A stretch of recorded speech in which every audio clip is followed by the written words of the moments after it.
Yeah sir, అందరికీ నమస్కారం అండి. గౌరవ జగన్మోహన్ రెడ్డి గారు 5 సంవత్సరాలు ఈ రాష్ట్రానికి ముఖ్యమంత్రిగా పనిచేశారు. ఆయన ముఖ్యమంత్రిత్వంలో మన రాష్ట్రంలో ఒక పెద్ద లిక్కర్ స్కామ్ జరిగింది. 3,200 కోట్ల రూపాయలు లిక్కర్ స్కామ్ జరిగింది, అవినీతి పాలైందని చెప్పి చంద్రబాబు నాయుడు గారు ముఖ్యమంత్రిగా బాధ్యతలు చేపట్టిన తర్వాత ఈ అవినీతి బయటకు తీయాలన్న ఉద్దేశంతో, వెలికి తీయాలన్న ఉద్దేశంతో ఈ అవినీతికి బాధ్యులు ఎవరు, వీళ్ళ అవినీతి వలన నాసిరకం మద్యం సేవించటం వల్ల వేలాది మంది చనిపోయినారు, లక్షలాది మంది అనారోగ్యానికి గురయ్యారు.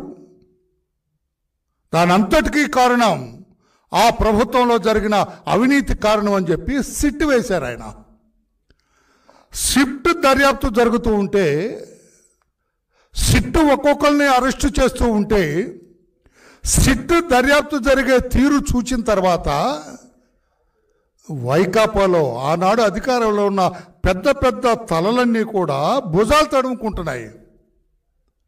గుమ్మడికాయలు దొంగ ఎవరంటే భుజాలు తడుముకున్నాడంట. అంటే గుమ్మడికాయ మట్టి నాకేమన్నా అంటిందని చెప్పి చూసుకుంటా, అంటే వాడే దొంగతనం చేసింది. ఆ రకంగా పెద్దలందరూ కూడా భుజాలు తడుముకుంటున్నారు, కంగారు పడుతున్నారు. అవినీతి ఏ స్థాయి నాయకుడిని కూడా వదిలిపెట్టదు, చట్టం క్షమించదని ఒకసారి గుర్తు చేసుకోవాలని చెప్పి కూడా ఆ పార్టీ నాయకులకు చెబుతున్నా. ఆ పార్టీ అంటే మీ అందరికీ అర్థమైపోతుంది. ఆ పార్టీ నాయకులకు చెబుతూ ఉన్నాను నేను. అవినీతికి పాల్పడ్డవాడు, అవినీతి చేసినవాడు, ప్రభుత్వ సొమ్ము కొట్టేసినవాడు ఎంతటి వాడైనా కూడా జైలు పాలవక తప్పదు. చట్టం ముందు అందరూ సమానమే. ఒక ఆయన బంగారు పళ్ళెంలో తినేవాడు, బంగారు గ్లాసులో మంచినీళ్ళు తాగేవాడు, బంగారం మంచం ఉండేది ఆయనకి. ఆఖరికి అనకూడదు కానీ ఆయన ఉపయోగించే కమోడ్ కూడా బంగారమే. Where is he now? నేను అడుగుతున్నా, జగన్మోహన్ రెడ్డి గారు ఎక్కడున్నారు? మీ అన్నలాంటి ఆయన, నేను పేరు చెప్పండి, నేను ఎక్కడున్నారు? చెంచెలగూడ జైల్లో దిక్కు లేకుండా నేల మీద పడుకుంటున్నాడు, చాపేసుకొని నేల మీద పడుకున్నాడు. ఏమైంది ఆయన బంగారు మంచం? ఏమైంది ఆయన బంగారు పళ్ళెం? ఏమైంది ఆయన బంగారు గ్లాసు? ఏమైంది ఆయన రోజు ఉపయోగించుకునే కమోడ్? బంగారు కమోడ్ ఉపయోగించిన వ్యక్తి ఈరోజు అందరూ ఉపయోగించే 1-2కు ఉపయోగించే ఆ పనికి మాలిన దుర్వాసన వెదజల్లే ఆ బాత్రూంలో ఉన్నాడు. అర్థమైందా రాజా? అర్థమైందా? మీ రోజమ్మ గారు అడుస్తుంటారు, అర్థమైందా రాజా? నేనంటున్నా, రోజమ్మ గారు అర్థమైందా రాజా? అందుకేనంటున్నా, ఎందుకు భుజాలు తడుముకుంటున్నావు? ఎందుకు నీ పత్రికలో, నీ ఛానల్లో అవినీతి మాకు సంబంధం లేదు, కావాలని చంద్రబాబు గారి ప్రభుత్వం రాస్తుందండి. కావాలని రాయటం అంటే ఏం బుర్రలేదా మీకు? బుర్రలేదా మీకు? మీకేం అడ్వకేట్స్ లేరా? మీకేం న్యాయవాదులు లేరా? సిట్ దర్యాప్తు చేస్తూ ఉంటే ఫస్ట్ రిమాండ్ రిపోర్ట్లోనే దే హ్యావ్ క్లియర్లీ మెన్షన్ 3,200 కోట్ల రూపాయల అవినీతి జరిగింది, ఇంకా దర్యాప్తు పెండింగ్లో ఉంది. Their line of investigation first case diary అంటారండి. Case diary, first case diary remand రిపోర్ట్కి ఎంక్లోజ్ చేసి వాళ్ళు ఇస్తారు, కోర్టులో సమర్పిస్తారు. Then it will become a open document. అర్థమయ్యేటట్టు చెప్పాలి, రాష్ట్ర ప్రజలకు కూడా తెలియాలనే ఉద్దేశంతో నేను ఈరోజు ముందుకు వచ్చాను. అసలు సిట్ దర్యాప్తు చేస్తుండగా మేము మాట్లాడకూడదు అనుకున్నాం. అయినా కూడా రాష్ట్ర ప్రజలు ఆ పనికిమాలిన పత్రిక, ఆ పనికిమాలిన ఛానల్లో మాట్లాడుతుంది. ఒకవేళ నిజమనుకుంటారేమో, కాదు, అబద్ధాలు ప్రచారం చేస్తున్నారు వాళ్ళు అని చెప్పాలనే ఉద్దేశంతో మీ ముందుకు వచ్చాను నేను. లిక్కర్ స్కామ్లో 3,200 కోట్ల రూపాయలు అవినీతి జరిగింది. సిట్ దర్యాప్తు చేపట్టాము. ఈ కసిరెడ్డి అనే అతన్ని మేము అరెస్ట్ చేసాం, అంతా తానే అని వాళ్ళ కేసు డైరీలో మెన్షన్ చేయటం జరిగింది. కసిరెడ్డి నిర్దోషి అంటుంది జగన్మోహన్ రెడ్డి గారి వాయిస్. ఏవండి పాత్రికేయ సోదరులారు, మీరందరూ కూడా మీరందరూ నిష్ణాతులు. మీరు దుబాయ్ నుంచి మారు పేరుతో దొంగ పేరుతో వచ్చి ఇక్కడ దొరికాడు వాడు ఎక్కడ నిజాయితీ పడి అవుతారు సార్? కామన్ మామూలు ఇద్దరు మాట్లాడుకుందాం, సామాన్యులు ఇద్దరు రిక్షా వాళ్ళు మాట్లాడుకో. మారు పేరులో విమానంలో ప్రయాణం చేసి దుబాయ్ నుంచి ఎయిర్పోర్ట్లో ఎవరికి దొరకకూడదని వచ్చిన వాడు నిజాయితీ పడా జగన్మోహన్ రెడ్డి గారు మీ ఉద్దేశంలో? దుబాయ్ ఎందుకు వెళ్ళారు? అందరూ దుబాయ్ ఏంటి కేంద్రీకృతం? ఏముంది దుబాయ్లో? ఏముందరా అక్కడ? అందరూ అటే పరిగెత్తుతున్నారంట. సునీల్ కుమార్ దుబాయ్ వెళ్తాడు ఎవరికి చెప్పకుండా, కసిరెడ్డి దుబాయ్కి వెళ్తాడు, గోవిందప్ప బాలాజీ గోవిందప్ప దుబాయ్ కేంద్రం, ధనుంజయ రెడ్డి గారు ఆ భార్య అక్కడి నుంచే బంగారం కొనుగోలు చేసి ఇక్కడికి వస్తారు. ఏముందయ్యా దుబాయ్లో? ఏంటి దుబాయ్ ఏంటి? ఏముంది దుబాయ్లో? అది కూడా దర్యాప్తు జరుగుతుంది. దుబాయ్లో దర్యాప్తు జరిగితే రాజా అటు సిట్టు దెబ్బ, ఇటు దుబాయ్ ప్రభుత్వం దెబ్బ. దుబాయ్ ప్రభుత్వం ఊరుకోదు కదా సార్, నువ్వేవాడు రా ఇక్కడ తెచ్చి ఇక్కడ పెట్టావేంట్రా నువ్వు, ఇంత ఎక్కడది రా ఇది నీకు అని వాళ్ళు ఎంక్వైరీ చేస్తారు కదా. అటు చెంప దెబ్బ గోడ దెబ్బ రెండూ తప్పవు రాజా అని నేను తెలియజేస్తాను. నేను ఎవరి పేరు చెప్పట్లేదండి. రాజా అంటే మీరు ఎవరైనా ఊహించుకోండి. ఎందుకు నువ్వు నీ పత్రికల్లో ప్రజల్ని తప్పుదారి పట్టిస్తున్నావు? వాళ్ళు దర్యాప్తు చేసిన నిష్ణాతులైన అధికారి బృందం దర్యాప్తు చేసి కోర్టుకి వాళ్ళు రికార్డు సమర్పిస్తూ ఉంటే నీకేదన్నా అవి నిర్దోషుల్ని పోలీసులు సిట్టు రూపేణ అరెస్టు చేసి అనిపిస్తే court document is open, remand report ఉంది, కేసు డైరీ ఉంది, నువ్వు వెళ్ళు. ఏ కోర్టు అనే నీకు సంధిస్తుందా? 100 కోట్ల రూపాయల స్కామ్ జరిగితే ఢిల్లీలో సిట్టింగ్ ముఖ్యమంత్రి అరెస్ట్ అయినాడు, పెద్ద పెద్ద నాయకులు అరెస్ట్ అయ్యారు, ప్రభుత్వమే. ఇది 3,200 కోట్ల రూపాయలు. ఇంకా పెరిగే అవకాశం ఉంది. ఇంకా పెద్ద పెద్దలు తగిలితే ఇంకా పెరిగే అవకాశం ఉంది. దీన్ని కోర్టుకు అర్థమైంది, న్యాయస్థానాలకు అర్థమైంది, గౌరవ జడ్జీలకు అర్థమైంది ఈ కేసులో ఉన్న పస. అందుకే అంటున్నాను నేను, నీ పత్రికలు ఆపు చెత్త రాయటం, కోర్టుకెళ్ళు. మా కసిరెడ్డి నిజాయితీ పడండి, కానీ మారు పేర్లు పెట్టుకొని తిరుగుతాడు, ఆయన ముసుగేసుకొని తిరుగుతాడు, మాస్క్ ఇవి పెట్టుకొని తిరుగుతాడు, మంకీ క్యాప్ పెట్టుకొని తిరుగుతాడు, అక్కడ చెప్పు. అందుకే అంబటి రాంబాబు గారికి నేను అడుగుతున్నా, మీ ద్వారా ప్రశ్నిస్తున్నా, మిస్టర్ అంబటి రాంబాబు మాజీ మంత్రివర్య, ఆ పార్టీ నుంచి లోడలోడ మాట్లాడే నాయక, ఏం మాట్లాడాయన? ఏంటండి ఇది? ఐఏఎస్ని అరెస్ట్ చేస్తారండి? దుంపదగా నువ్వు లా చదివావా? ఏం చదివావా? లా చదువుకున్నావా? ఐఏఎస్ని అరెస్ట్ చేస్తారండి. పిఎస్ఆర్ ఆంజనేయులు అరెస్ట్ చేస్తారు. ఏం పిఎస్ఆర్ ఆంజనేయులు ఏమన్నా చట్టానికి అతీతుడా? ఐపీఎస్ అయితే చట్టానికి ఉన్న అతీతుడా? నేను అడుగుతున్నా అంబటి రాంబాబు, నువ్వు ఇదేనా ఆయనకు చెప్పేది? అంబటి రాంబాబుని అడుగుతున్నాను, ఐపీఎస్ ఆఫీసర్ ఏమన్నా చట్టానికి అతీతుడా? ఐఏఎస్ ఆఫీసర్ ధనుంజయ, కృష్ణమోహన్ రెడ్డి ఈ బ్యాచ్ కూడా అరెస్ట్ అయ్యారు. ఐఏఎస్ అయితే ఐఏఎస్ దొంగోడైనా దుష్టుడైనా హత్య చేసినా వాడిని ఏం పట్టుకోవద్దని ఎక్కడ ఉందా చట్టంలో? మీ దొంపల దగ్గర ప్రజాస్వామ్యం కొట్టేసి తందనాలాడి పైకి నిర్దోషాలు మాట్లాడతారా? అటు చేసిన నాన్ సెన్స్.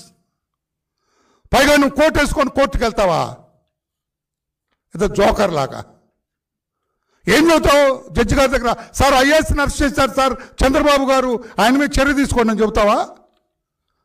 ఐపీఎస్ని అరెస్ట్ చేశారు సార్, మీకు తెలుసు కదా సార్ ఐపీఎస్ని అరెస్ట్ చేయకూడదు, ఐఏఎస్ని అరెస్ట్ చేయకూడదు అని చెప్తావా?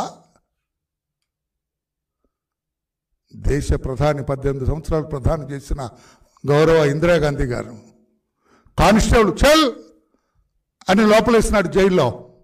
మీకు నాకు తెలిసిన విషయం మీకు తెలియజేస్తున్నా. ఆ కానిస్టేబుల్ బయట కూర్చొని న్యూస్ పేపర్ చదువుకుంటున్నాడు. కానిస్టేబుల్ బయట. జైల్లో ఉన్న ఇందిరాగాంధీ గారు, భయ్యా थोड़ा न्यूज़ पेपर देना, मैं देखते नहीं माँ, కోర్టు से పర్మిషన్ లావు, కోర్టు నుంచి పర్మిషన్ తెచ్చుకుంటే ఈ న్యూస్ పేపర్ని గదిలోకి ఇస్తా అన్నాడు. అది చట్టం మిస్టర్ రాంబాబు. ఐఏఎస్ని అరెస్ట్ చేస్తే అట్లా, ఐపీఎస్ని అరెస్ట్ చెప్పి నీకు అర్థమైంది కదా రాంబాబు. ఇంకొక ఆయన ఉన్నాడు రాజమండ్రిలో, సకల శాస్త్రాలు చదువుకున్నానంటాడు ఆయన.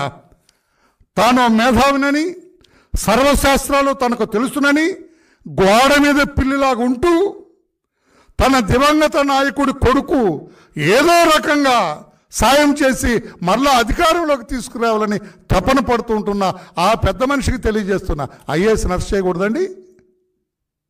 నువ్వు పెద్ద మేధావ్యా, నువ్వు పెద్ద తెలివిగలవాడివా? ఏం సార్ గోడ మీద పిల్లిలాగా ఉంటావు నీ దొంపదాగాను. ఇంకా వస్తావా ప్రశ్న మాట్లాడతావా? ఐపీఎస్ని అరెస్ట్ చేయకూడదా? ఐపీఎస్ హత్య చేస్తే వదిలేద్దామా? కోట్లు కోట్లు కొట్టేస్తే వదిలేద్దామా? తాగి తందనాలు ఆడితే వదిలేద్దామా?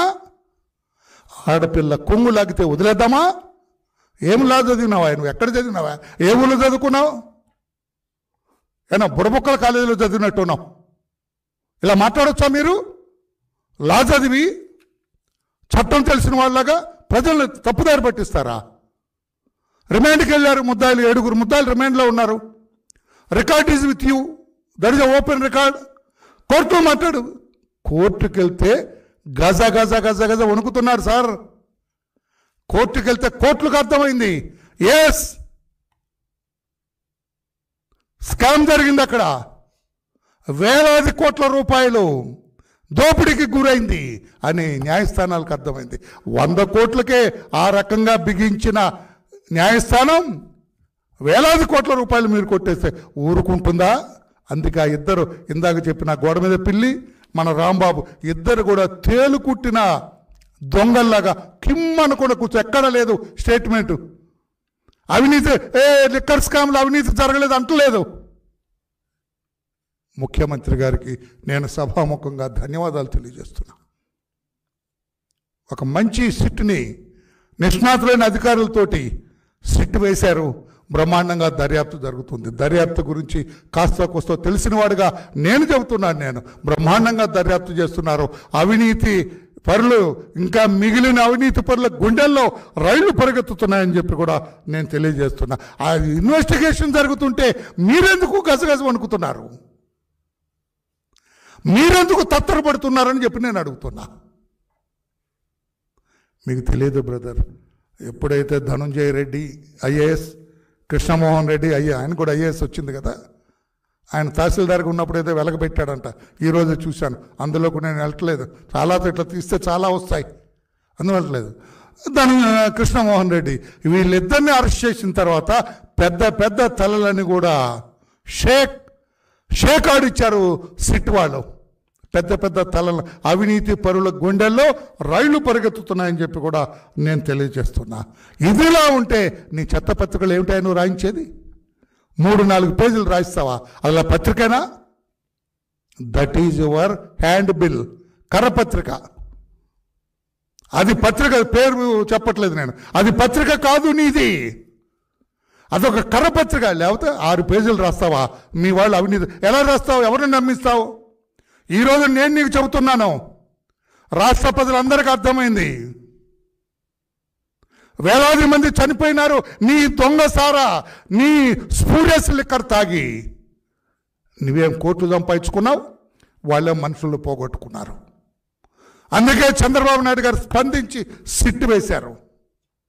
లక్షల లివర్లు లేవండి చాలామందికి ఈ పని వల్ల. లక్షలాది మంది ఈ బలహీనతకు గురైన వాళ్ళు, ఈ మద్యంకి బానిసలైన వారు, కొంతమందికి, చాలామందికి, లక్షలాది మందికి లివర్ లేదు. లివర్ లేకుండానే బతుకుతున్నారు. Who is responsible for that? మీరు కాదా? మీ అవినీతి కాదా? మీ దొంగ పద్ధతి కాదా? ఎవరు పడదు. అందుకే చంద్రబాబు గారు సిట్టేశారు. అవినీతి పరుల గుండెల్లో రైలు పరిగెత్తుతూ ఉన్నాయి. ఆపండి నీ చట్టపత్రికలో మీ పనికి రాత్రు. Go to court. పత్రిక మీకు అర్థమవుతుందో లేదో, ఓపెన్ రికార్డ్ సార్. ఇప్పుడు అరెస్ట్ అయ్యారు, రిమాండ్ రిపోర్ట్ ఉంది, కేస్ డైరీ ఉంది, కోర్టు మనం లైన్ ఆఫ్ ఇన్వెస్టిగేషన్ ఉంది. అక్కడ వెళ్ళండి కోర్టుకి. సార్ మా కసిరెడ్డి ఎయిర్పోర్ట్లో పట్టుకున్నారు సార్. దొంగతగా ఆడి ప్రయాణమే దొంగ ప్రయాణం. మాడు పేరు పెట్టుకొని ప్రయాణం చేస్తే, ఏ పేరు? విజయరెడ్డి పేరు మీద. విజయరెడ్డి అంటావా? మీరు అన్ని కసిరెడ్డి అంటారా? ఇవన్నీ బయటికి రావాలి కదా. అందుకే ఈ రోజున మేము కూడా విజ్ఞప్తి చేశాం. అయ్యా, బాహుబలి, RRR, RRR, పుష్ప, ఇవన్నీ కూడా 1500 కోట్లు, 2000 కోట్లే సార్, 2000 కోట్లు సార్ సంపాదించింది. ఈ లిక్కర్ అవినీతిలో ఈ మేధావి టీం, ఈ అవినీతి సామ్రాట్ టీం, ఈ అవినీతి చక్రవర్తి టీం 18,000 కోట్లు సంపాదించారని మాకున్న సమాచారం సార్. ఈ సిట్ ఇవన్నీ కూడా బయటకు తీయాలి సార్. ఈ సిట్టు బయటకు తీసి భారతదేశానికే ఆంధ్రప్రదేశ్ ప్రభుత్వం మీ నాయకత్వంలో ఒక మోడల్గా ఉండాలి సార్. అవినీతి చేయాలంటే కంగారు పడాలి సార్, ఎంతటి వాడైనా కూడా. దయచేసి ఆ రూపేనా కూడా ఎంతంత, ఎవరెవరు ఎంతంత తెల్లారేటప్పటికి మేడలు కొట్టేశారు. సైకిల్ మీద తిరిగిన వాడు ఇంఫాలా కారులో తిరిగాడు. ఎక్కడి నుంచి వచ్చినాయి వీటి కనుక చెప్పి కూడా ఇవన్నీ కూడా బయటకు తీయాలని చెప్పి కూడా నేను తెలియజేస్తున్నాను సార్. 5 ఏళ్లలో 99,000 కోట్ల రూపాయల మద్యం వ్యాపారం జరిగితే 18,000 కోట్ల రూపాయల దారి మళ్ళిందని చెప్పి టెంటేటివ్గా మాకు తెలుస్తుంది. ప్రజల సొమ్ము కాదా సార్? నేను ఒక్క ప్రశ్నకు సమాధానం చెప్పగలరా మీరు? వైకాపా నాయకులారా, వైకాపా పెద్ద, వైకాపా చిన్న, పైనుంచి కింద వరకు నేను అడుగుతున్నా. అంబటి రాంబాబుని అడుగుతున్నా, ఆ గోడ మీద పిల్లి లాంటి రాజమండ్రిని అడుగుతున్నా. భారతదేశం అంతా కూడా ఆన్లైన్ పేమెంట్ జరుగుతూ ఉంటే ఒక్క ఆంధ్రప్రదేశ్ రాష్ట్రంలో జగన్ ముఖ్యమంత్రిత్వంలో ఈ మద్యం లావాదేవీల్లో నో ఆన్లైన్. దానికి కారణం ఏంటో చెప్పగలరా? నేను ఛాలెంజ్ చేస్తున్నాను ఈ రోజున. మీరు సమర్థించుకుంటే నా తప్పని ఒప్పుకుంటా. ధైర్యం ఉందా? ఆయనకు కానీ, ఈయనకు కానీ, ఆయనకు కానీ, ఎవరికైనా ధైర్యం ఉందా? బ్రదర్స్, ఈడీ ఎప్పుడైతే రంగంలోకి దిగిందో, ఈడీ ఎప్పుడైతే కోర్టులో పిటిషన్ వేసిందో అనకూడదు, సారీ నన్ను క్షమించాలి, సారీ నన్ను క్షమించండి, నేను వరలరామయ్య వాడకూడదు ఆ భాష, కానీ తెలియాలి అందరికన్న ఉద్దేశంతో. ఇది ఎప్పుడైతే ఈడీ కోర్టులో పిటిషన్ వేసి కసిరెడ్డి స్టేట్మెంట్ రికార్డ్ చేయాలి ఎలా వాజ్ అన్నదో, కింద నుంచి పైకి, పైనుంచి కిందకి, కంటికి నిద్ర లేదు, ఒంటికి సుఖం లేదు, పంటికి తిండి లేదు. ఇది ఈ రోజున పరిస్థితి. అందుకే కడుపు సరిపడే తినాలరా బాబు. ఎంత తింటే మీవాడు ఎక్కడున్నాడు? బంగారం కమోడోడు ఎక్కడున్నాడు? ఇది చేయాలని చెప్పి కూడా నేను తెలియజేస్తూ ఉన్నాను. ఈడీ జోక్యంతో, ఈడీ వచ్చింది, ఇది అవదు సార్ కేసు, ఎవరినే వదలదు ఇప్పుడు ఇందులో మొత్తం. అందుకే దుబాయ్లో కూర్చుంటారు ఈడీ సిట్. చూడండి, నేను తొందరలో చెబుతున్నా, నేను దుబాయ్లో కూర్చుంటే రాజా చాలామంది అన్కనెక్టెడ్ వాళ్ళు కూడా బయటకు వస్తారు. దుబాయ్లో కూర్చుంటే ఇన్వెస్టిగేటర్ ఈడీ అండ్ సిట్ ఇక్కడ స్టాండే అందరూ. వాళ్ళు అక్కడ సిట్ అక్కడికి వెళ్తే వీళ్ళంతా స్టాండ్ అని చెప్పి తెలియజేస్తున్నా. అందరు మాకొద్దు రాజకీయం, క్షమించండి అని చెప్పలేసుకుంటారు. ఇక పనికిరాని పత్రికలు కూడా రాయటానికి ఉండదని చెప్పి కూడా నేను తెలియజేస్తున్నాను. నేను ఎంతండి, నేను మీ అందరికి గుర్తుందో లేదో, అధికారంలో ఉన్నప్పుడే, జగన్ గారు అధికారంలో ఉన్నప్పుడే ఈ మద్యం రవాణా సిస్టమ్ గురించి నేను ఒకరోజు ఎక్స్ప్లెయిన్ చేశాను. పత్రికా సోదరులు కూడా నేను ప్రశ్న, అలా జరుగుతుంది? ఎస్. కసిరెడ్డిని గట్టిగా ఏమనొద్దండి, ఆ చెవు కాస్త చెప్పండి గట్టిగా కసిరెడ్డిని, అరే మీ ట్రాన్స్పోర్ట్ సిస్టమ్ ఏంట్రా అని అనకమనండి, మొత్తం చెబుతారు. సినిమాలో మాఫియా ట్రాన్స్పోర్ట్ మొన్న ఏదో సినిమాలో కూడా చూశాను నేను. ట్రక్, దానికి ముందు పోలీసుల ట్రక్, ముందొక ఎస్కాట్ వెనకొక ఎస్కాట్ జరిగింది సార్. అది I'm very sorry to say. పోలీసులను కించపరచాలని కాదు, పోలీసులను కూడా వశపరుచుకున్నారు వీళ్ళు, పోలీసులను కూడా వశపరుచుకున్నారు. ఆ రోజున చెక్ పోస్టులన్నీ ఏదో సినిమాలలాగా, మాయాబజార్ సినిమాలో ఘటోత్కోజుడు ఇట్లా అంటే అందరు నిద్రపోతారు తెలుసా, అట్లాగా వీళ్ళు బయలుదేరితే చెక్ పోస్టులు అన్నీ నిద్రపోతాయి. చెక్ పోస్ట్ ఇక్కడ బయలుదేరిన చెక్ పోస్టులో నోట్ అవ్వాలి కదా సార్, ఉండదు. ఈ రకంగా దొంగరం అనేది ప్రభుత్వాన్ని ఒక మాఫియా నడిపినట్టుగా, ఒక డాన్ నడిపినట్టుగా ప్రజా పరిపాలన జరగలేదు సార్ 5 సంవత్సరాలు. ఒక డాన్ పరిపాలన, ఒక మాఫియా పరిపాలన జరిగినట్టుగా జరిగింది. లేకపోతే అక్కడ ఉందా సార్? అక్కడ బయలుదేరడంతో కసిరెడ్డి ఈలేస్తే చెక్ పోస్టులు అందరూ నిద్రపోతారట. కసిరెడ్డి ఈలేస్తే ముందొక పోలీసు వాహనం, వెనకొక పోలీసు వాహనం, ఒక వాహనం కరెక్ట్ డెస్టినేషన్ రీచ్ అయితే 3 పక్కకు పోతాయండి. ఏమిటి? ప్రజాస్వామ్యంలో ఉన్నామా మనం? భారతదేశంలో ఉన్నామా? ఈ లిక్కర్ స్కామ్ 100 కోట్ల రూపాయలకి ప్రభుత్వం పోయింది సార్. అక్కడ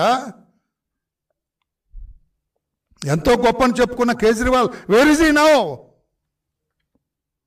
మరి ఇన్ని కోట్లు కొట్టేసింది ఏంటి సార్? ఇంకా మీకు ధైర్యం ఉందా మాట్లాడటానికి? ప్రజల ముందు తలెత్తుకుంటారా? ఏ మొహంతో ప్రజల ముందుకు వస్తారని చెప్పి కూడా నేను అడుగుతున్నాను. నేను ఇటువంటి అప్రజాస్వామిక కార్యక్రమంతో ముందుకు మొట్టమొదటి నుంచి కూడా ఈ వ్యవహార శైలి అట్లాగే ఉంది. మీరు తప్పు చేయకపోతే కోర్టులో ఏం జరుగుతుంది? మీకు ఎక్కడ రిలీఫ్ వస్తుందా? వాళ్ళకి తెలీదా? ఇన్వెస్టిగేషన్ రిపోర్ట్స్ వాళ్ళ దగ్గర ఉండవా? న్యాయమూర్తులకు తెలీదా? వాళ్ళకు ఒక దొంగ ధైర్యం ఉంది. ఆ బంగారు కమోడ్లు ఆయన ఎట్లా చేసుకున్నా అట్లా చేసుకోవచ్చు అనుకుంటున్నారు. భారతదేశంలో ఇంకా న్యాయ వ్యవస్థ అదే రీతిలో కానూన్ కా హాత్ బహుత్ లంబీ అంటారు, అదే జరుగుతుంది తప్పితే మీరు న్యాయ వ్యవస్థని ఇంకా వ్యవస్థని మీరు చేయలేరని చెప్పి కూడా నేను తెలియజేస్తాను. ఇప్పుడు కూడా వ్యక్తుల పేరు నేను ఏమిటి చెప్పట్లా, వ్యవస్థల గురించే మాట్లాడుతున్నాను నేను. అప్పుడు ఎట్లా ఉంది? చంద్రబాబు నాయుడు గారు ముఖ్యమంత్రి అయిన తర్వాత ఈ వ్యవస్థ ఎలా ఉంది? అవినీతి రహితమైన వ్యవస్థ ఈనాడు చంద్రబాబు గారి నాయకత్వంలో నడుస్తుంటే, కూటమి ప్రభుత్వం నడుస్తుంటే అవినీతిమయం, ఎవరి వేరు అవినీతి, ప్రతి చోట అవినీతి. జగన్ హయాంలో ఎట్లా ఇది చేస్తారు, ఎలా చేస్తారని చెప్పి కూడా నేను అడుగుతున్నాను. నేను ఇటువంటి దొంగ సొమ్ముతోటి అది నాకు అర్థం కదా. ఈ సొమ్మంతా ఎక్కడ దాచారా మీరు? కోట్ల రూపాయల సొమ్ము మీరు ఎక్కడ దాచారు? ఈ కోట్ల రూపాయలు మీరు ఎట్లా, వాట్ ఈజ్ హైడింగ్ అవుట్? ఆలోచన చేయండి అని చెప్పి కూడా వీళ్ళందరికీ నేను తెలియజేస్తున్నా. ఎప్పుడైతే ఈ దర్యాప్తు సిట్టు చేపట్టిందో కంగారు బయలుదేరిందని చెప్పి కూడా తెలియజేస్తూ ఆ పత్రికలో పుంకాలుగా రాయటం కూడా మంచిది కాదని చెప్పి, ఈ స్కామ్ ఏదైతే ఈ సిట్టు దర్యాప్తు చేస్తుందో it is not a local scam, it is an international scam. Dubai వెళ్ళాలా, ఎక్కడెక్కడికైతే వీళ్ళందరూ టచ్ చేసుకొస్తున్నారో వెళ్ళాలా, ఇవన్నీ కూడా బయటకు రావాల్సిన అవసరం ఉందని చెప్పి కూడా నేను తెలియజేస్తున్నా. ఒక్కొక్కరిది ఒక్కొక్క చరిత్ర అని చెప్పి కూడా నేను ఈ పెద్దలందరూ కూడా నేను తెలియజేస్తున్నా. జగన్ రెడ్డి గారి హయాంలో జరిగిన ఈ స్కామ్ ఇంటర్నేషనల్ స్కామ్, పలు దేశాల్లో కూడా దర్యాప్తు చేయవలసిన స్కామ్ అని చెప్పి కూడా నేను తెలియజేస్తున్నా. సిట్ ఇంతటితోటి ఈ దేశంలోనే కాదు విదేశాల్లో కూడా దర్యాప్తు చేయవలసిన అవసరం ఉందని చెప్పి కూడా నేను పెద్దలకు అందరికి కూడా నేను తెలియజేస్తున్నా. ఇది సరైన విధానం కాదు. నేను ఒక్కటే ఈ రోజున వచ్చింది డీటెయిల్స్ చెప్పాలన్న ఉద్దేశం కాదు, డీటెయిల్స్ మీ ముందు ఉంచాలన్న ఉద్దేశంతో కూడా కాదు. నేను మీ ముందుకు వచ్చింది ఇది జగన్మోహన్ రెడ్డి గారి హయాంలో వేల కోట్ల రూపాయల అవినీతి జరిగింది ఈ లిక్కర్ స్కామ్లో అని చెప్పటానికే మీ ముందుకు వచ్చానని చెప్పి కూడా నేను తెలియజేస్తూ ఉన్నాను. నేను ఇంకొక విషయాన్ని కూడా నేను అడుగుతూ ఉన్నా. అన్నిటికీ దుబాయ్ నేతృత్వం వస్తుంది. ఆ రోజుగా మీకు బాగా గుర్తుందో లేదో ఆ విషయాన్ని కూడా నేను తెలియజేస్తున్నాను. నేను దుబాయ్లో బయలుదేరారు ధనంజయ రెడ్డి గారి శ్రీమతి వైఫ్. విజయవాడ ఎయిర్పోర్ట్లో ఆమెను నిర్బంధించారు, ఆపారు, చెక్ చేశారు, బంగారం ఉందన్నారు. విజయవాడ ఎయిర్పోర్ట్లో అందరూ హుటాహుటిన బయలుదేరారు. ఆనాడు ధనంజయ రెడ్డి గారు సీఎం గారి సీఎంఓలో సెక్రటరీ, మొత్తం తానే చక్రం తిప్పుతున్న వ్యక్తి. ఆ రోజున ఇన్ఫ్లుయెన్స్ ఉపయోగపడింది. అధికారులందరూ వెళ్ళారు, DRI directorate of revenue intelligence వాళ్ళు వెళ్ళారు. అవేమీ లేదు, ఎన్నో కిలోల బరువు తెచ్చారని అప్పుడు వార్తలు వచ్చినాయి పత్రికల్లో కూడా. ఆమె ఏదో సూట్ కేసులో తెచ్చారు. సూట్ కేసులో తెచ్చింది ఏం లేదా, మెళ్ళ వేసుకున్నంత బంగారం అది, దెర్ ఇస్ నో కేసు అని వదిలేశారు. నేను గౌరవ ముఖ్యమంత్రి గారికి నేను విజ్ఞప్తి చేస్తున్నా, దయచేసి ఆ కేసును కూడా పరిగణలో రీఇన్వెస్టిగేట్ చేయించండి, పునర్దర్యాప్తు చేయించాలి సార్. వీళ్ళ బతుకులు బయటపడాలి సార్. ప్రజల డబ్బుతో ఇల్లు బంగారం కొనుక్కోవటం ఏంటి సార్? ఏమన్నా ధనంజయ రెడ్డి గారు జీతంతో కొన్నారా? ఆయన జీతం డబ్బులతో కొన్నారా? ఏంటి సార్? ఆయన దుబాయ్ ఎందుకు వెళ్ళారు సార్? అది ఎంక్వైరీ చేయటంలో అడగటంలో వరలరామయ్య తప్పేమన్నా ఉందా సార్? ధనంజయ రెడ్డి గారు ఇంత ప్రాధాన్యత కలిగిన వ్యక్తి. ఈయన సిట్ అంటే జగన్ గారు కూర్చుంటారు, స్టాండ్ అంటే లేస్తారు. అటువంటి వ్యక్తి శ్రీమతి పదే పదే దుబాయ్ వెళ్తున్నారట. ఎందుకు సార్? బంగారం తెస్తున్నారని వార్తలు వచ్చిన ఎయిర్పోర్ట్లో ఉంది. అందుకే కదా సార్ అనకూడదు, కానీ పాపం మా పట్టాభికి ఆ రోజున ఇబ్బంది వచ్చింది. పత్రికల్లో దీన్ని విశ్లేషించాడు అతను. అందుకే పట్టాభికి కొంచెం ఇబ్బందులు పాలయ్యాడు కాదా? అందుకే ఆ కోణంలో కూడా ఈ రోజునే పత్రికల్లో చూశాను నేను. ఆమె ఎవరైతే ధనంజయ రెడ్డి గారి శ్రీమతి ఉన్నారో వారికి తిరుపతిలో ఒక యూనివర్సిటీలో ఏదో ఉద్యోగం, వెంటనే ఒక ప్రొఫెసర్ ఉద్యోగం ఇచ్చారట.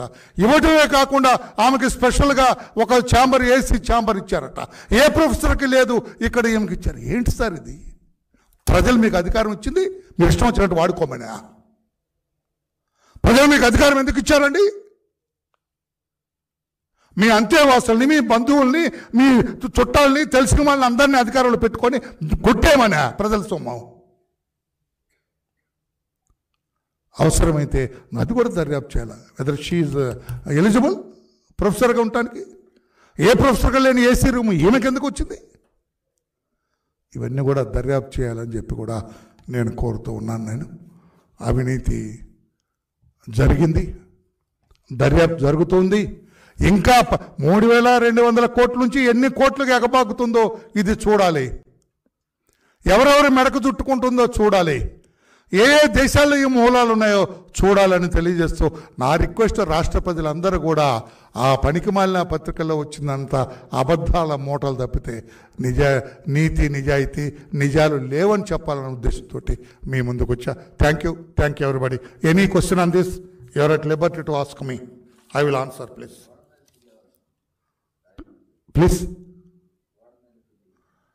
రాజమండ్రి సార్, అందరికీ తెలుసు కదా సార్. రాజమండ్రి వీళ్ళ నాన్నగారికి శిష్యుడు. ఏదో రకంగా మన జగన్ అధికారం తీసుకోవాలని ఒక మేధావి ముసుగేసుకున్న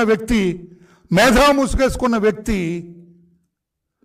లా చదువుకున్నానని చెబుతాడు ఆయన ఐఎస్ఎల్ నెట్ అరెస్ట్ చేస్తా అంటాడు. ఆ ఒక్క మాటతో తెలిపోయింది వీడు లా చదవలేదు, లా చదువుకోలేదు, చదువుకొని ఉంటాడు అనుకుంటున్నాను నేను. లా కొని ఉంటాడు, లేకపోతే ఐఏఎస్ని అరెస్ట్ చేయటం ఏంటి తప్పు చంద్రబాబు గారు అంటాడు. ఐపీఎస్ని పిఎస్ఆర్ ఆంజనేయులను అరెస్ట్ చేయకూడదంట. అరెస్ట్ చేయకపోతే ఇన్ని రోజులు జైల్లో ఉంటాడండి అతను, చట్టబద్ధం కాకపోతే.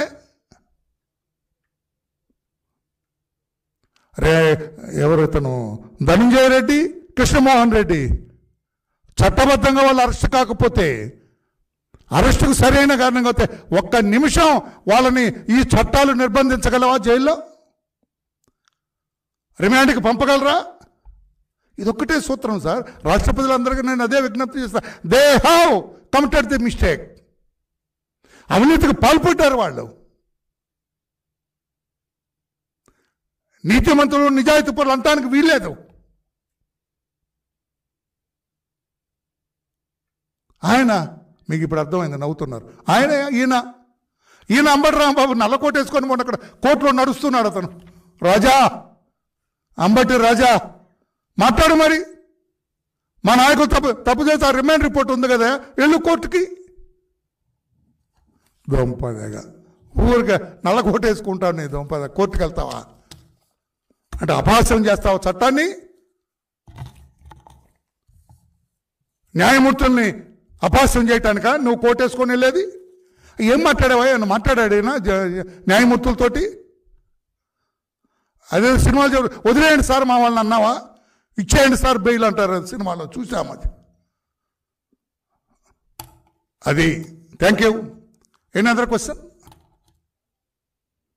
థ్యాంక్ యూ నాన్న, థ్యాంక్ యూ.